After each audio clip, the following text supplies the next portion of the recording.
আমাদের লোগোটা পরিবর্তন করার সিদ্ধান্ত হয়েছে। চূড়ান্ত লোগো অফিসিয়ালি ঘোষণা করব, তখন তার ব্যাখ্যা আমরা দেব। এই ইলেকশনে তো আওয়ামী লীগের নির্বাচনে আসবার কোনো সুযোগই নেই।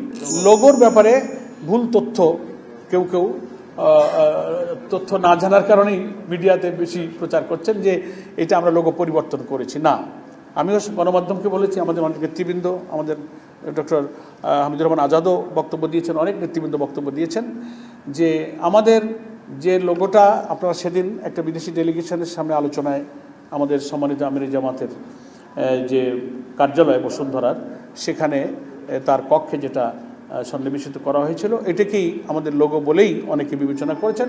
এই বিবেচনা করাটাকে আমি দোষণীয় মনে করছি না, কিন্তু আমরা ব্যাখ্যা দিয়েছি যে আমাদের এই লোগোটাই চূড়ান্ত লোগো নয়, আমাদের লোগোটা পরিবর্তন করার সিদ্ধান্ত হয়েছে। এটা ঠিক, আমরা একটা নতুন লোগো আমরা তৈরি করছি। 3-4টা লোগো ডিজাইন নিয়ে আমাদের মধ্যে অলরেডি একটা আলোচনা হয়েছে, এবং কিছু কিছু লোগোকে আমরা এডিট করে একটা চূড়ান্ত জায়গায় সর্বসম্মত সিদ্ধান্তে আমাদের ডিসিশন মেকিং ফোরাম আছে, অ্যাপেক্স বডি আছে, সেখানেই এই লোগোটা চূড়ান্ত হবে। যেটা আপনারা দেখেছেন, ওই যেগুলোকে আমরা একটু প্রস্তুত করছিলাম এক্সপেরিমেন্টালভাবে, পরীক্ষামূলকভাবে, ওই লোগোটা ওই দিন মেহমানরা এসেছিলেন, জাস্ট ডেকোরেশনের সময় ওটাকে একটু সেট করে দেওয়া হয়েছে। That is not final logo. আমরা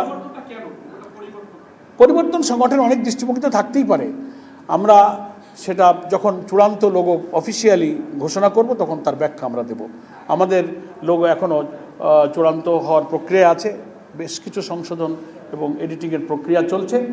আমরা এই যে লোগো আপনারা দেখেছেন, এটা আমাদের চূড়ান্ত লোগো নয়, এটা প্রস্তুতির মধ্যেই একটা পরীক্ষামূলকভাবেই আমাদের ওখানে একটু প্রতিস্থাপন করা হয়েছিল।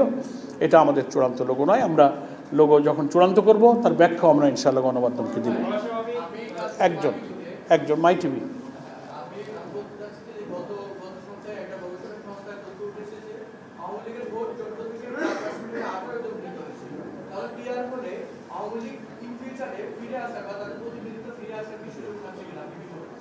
আমরা তো কোনো দলের দিকে তাকিয়ে পিয়ারের দাবি করিনি। আমরা 90-91টি দেশে পৃথিবীতে পিয়ার পদ্ধতি চালু আছে। কালো টাকা, পেশি শক্তি, প্রত্যেকটি ভোটারের মূল্যায়ন, একটা কোয়ালিটি পার্লামেন্ট এবং সকলের অংশীদারিত্বের ভিত্তিতে একটা চমৎকার সংসদ তৈরি হবে। এর যুক্তি ব্যাখ্যা আমরা বিভিন্ন সময় দিয়েছি। কার লাভ আর কার ক্ষতি, এটা আমাদের এই প্রস্তাবের সামনে বিবেচ্য বিষয় নয়। জনগণের প্রতিনিধিত্ব, ভোটারদের প্রত্যেকটি ভোটের মূল্যায়ন, নির্বাচন ফেয়ার হওয়া এবং পার্লামেন্টে একটা কোয়ালিটি এবং রিচ পার্লামেন্ট হওয়ার এই প্রয়োজনটা আধুনিক গণতান্ত্রিক বিশ্বে এইগুলো তারা প্রয়োগ করে দেখেছে। আমরা সেটা এখানে দাবি করেছি। নেক্সট জি। আর আওয়ামী লীগের যেহেতু আপনারা জানেন গণমাধ্যম কর্মী হিসেবে যে নির্বাচনে অংশগ্রহণের সুযোগ তো তাদের নেই। তাদের ব্যাপারে সরকারের যে রাষ্ট্রীয় ঘোষণা, তাদের রাজনৈতিক কার্যক্রমকে নিষিদ্ধ করার পরে ইলেকশন কমিশন আবার ব্যাখ্যা দিয়েছে যে তারা এই ঘোষণার কারণে নির্বাচনে অংশ নিতে পারবে না। তারপরে নির্বাচন কমিশনের জাতীয় সংসদ নির্বাচনের যে বরাদ্দকৃত প্রতীকের যে তালিকা ছিল, অফিসিয়ালি ইলেকশন কমিশন কিন্তু জানিয়েছেন যে সেই প্রতীকের তালিকা থেকে নৌকা প্রতীককেও বাদ দেওয়া হয়েছে। ফলে অন্তত এবং রেজিস্ট্রেশনটাও স্থগিত হয়ে আছে। ফলে এই ইলেকশনে তো আওয়ামী লীগের নির্বাচনে আসবার কোনো সুযোগই নেই।